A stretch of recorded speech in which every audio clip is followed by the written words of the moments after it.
Hello friends, welcome to my channel Raya blogs and cooking. আজ আপনাদের মাঝে নিয়ে চলে এসেছি ঈদ স্পেশাল নবাবী সেমাই। আমার চ্যানেলের প্রত্যেক নতুন এবং পুরনো বন্ধুদেরকে জানাই অনেক অনেক ভালোবাসা ও আন্তরিক শুভেচ্ছা। চলুন তাহলে শুরু করা যাক। কড়াই বসিয়ে দিয়েছি তার মধ্যে আমি 2 চামচ পরিমাণে ঘি। আপনারা এখানে বাটারও ব্যবহার করতে পারেন। আজ আমি বানাবো ল্যাচ্চা সেমাই দিয়ে, তাই ল্যাচ্চাটাকে আমি হাত দিয়ে একটু ভেঙে ছোট করে নিয়ে ওই ঘিয়ের মধ্যে দিয়ে ভালো করে গ্যাসের ফ্লেমটা লোতে রেখে ভেজে নেব হালকা ব্রাউন করে। গ্যাসের ফ্লেম কোনোভাবেই হাই করা যাবে না, তাহলে ল্যাচ্চা সেমাইগুলো পুড়ে যেতে পারে। ভাজার এই পর্যায়ে আমি দিয়ে দিচ্ছি 1 কাপ থেকে একটু কম গুঁড়ো দুধ। এটাকেও খুব ভালো করে আমি মিশিয়ে নেব ল্যাচ্চা সেমাইয়ের সাথে।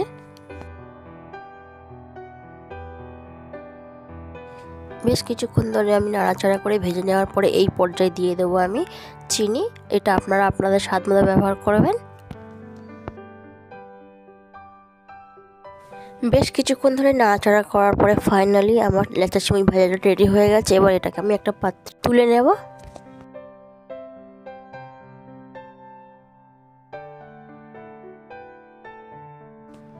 ল্যাচ্চা সেমাই ভাজাটা একদম পারফেক্ট রেডি হয়ে গেছে। এবার আমরা তৈরি করে নেব ক্রিমটা। চলুন তাহলে। এখানে আমি 1 লিটারের কাছাকাছি দুধ ভালো করে জাল দিয়ে রেডি করে নিয়েছি। হালকা বলক এলেই এর মধ্যে দিয়ে দেবো চিনি, দিয়ে ভালো করে ফুটিয়ে চিনিটা গলতে দেবো। এই সময় আমি একটা পাত্রে উষ্ণ দুধ গরম তুলে নিয়েছি।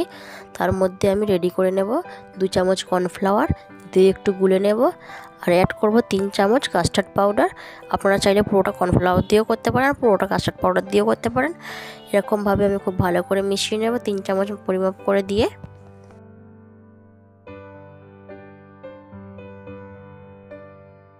এই পর্যায়ে গ্যাসের ফ্লেমটা লোতে দিয়ে আমি কাস্টার্ড পাউডারটা দুধে দিয়ে ভালো করে মিশিয়ে নেব। দেওয়ার সাথে সাথে অনবরত নেড়ে নেব, নাহলে তলে জমাট বেঁধে যেতে পারে। এরকমভাবে পুরো কাস্টার্ড পাউডারটা দিয়ে পুরো দুধের সঙ্গে মিশিয়ে নেব খুব ভালো করে। 1-2 মিনিট ফুটিয়ে নেওয়ার পরে বেশ গাঢ় হয়ে গেছে। এই পর্যায়ে আমি দিয়ে দেবো সামান্য একটু লবণ, দিয়ে খুব ভালো করে আমরা মিশিয়ে নিচ্ছি। আপনারা চাইলে লবণ অ্যাড করতে পারেন, নাও করতে পারেন। এরকমভাবে 2 থেকে 3 মিনিট ভালো করে ফুটিয়ে আমি একদম গাঢ়ভাবে রেডি করে নেব।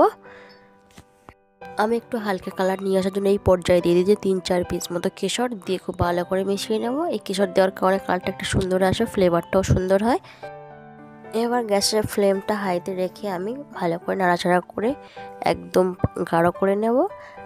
মোটামুটি খুব গাঢ় করব না, কেন ফ্রিজে দিলে সেটাও একটু গাঢ় হয়ে যাবে, তাই হালকা করে রেখে আমরা গ্যাসের ফ্লেমটা অফ করে আপনাকে সেট করে দেখিয়ে দিচ্ছি। আজ আমি এই সেমাইটা আমি গ্লাসে সেট করব, তাই এখানে আমি 6টা কাঁচের গ্লাস রেডি করে নিয়েছি। নিয়ে প্রথমেই আমি দিয়ে দিচ্ছি ভেজে রাখা ল্যাচ্চা সেমাই। এরকমভাবে সব কটা গ্লাস আমি সেট করে নেব প্রথমেই।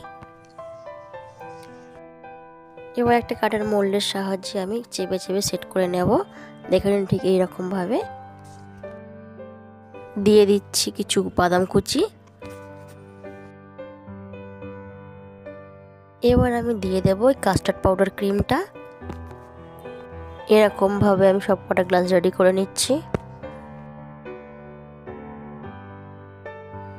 আবার আমি একটা সেমাইয়ের লেয়ার দিয়ে দেব, তাই এরকমভাবে আবার সব কটা গ্লাস আমি সেমাই দিয়ে রেডি করে নেব। সবগুলো সেমাই দিয়ে রেডি করা হয়ে গেছে। আমি আবারও ওই কাস্টার্ড ক্রিম দিয়ে আর একটা লেয়ার করে নিচ্ছি। আপনারা চাইলে আপনারা 3 লেয়ার 4 লেয়ার আপনাদের পছন্দ মতো লেয়ার করে নিতে পারেন।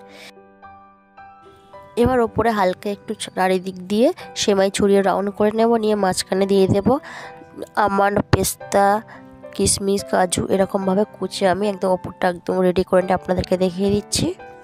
খুব সুন্দরভাবে গ্লাসে লেয়ার করে নবাবী সেমাই রেডি হয়ে গেল। এরকমভাবে আপনারা অবশ্যই বানিয়ে দেখবেন। নবাবী ল্যাচ্চা সেমাই রেসিপিটি যদি আপনাদের ভালো লেগে থাকে অবশ্যই like, comment, share and subscribe করে পাশে থাকবেন। দেখা হচ্ছে নেক্সট ভিডিওতে। বাই।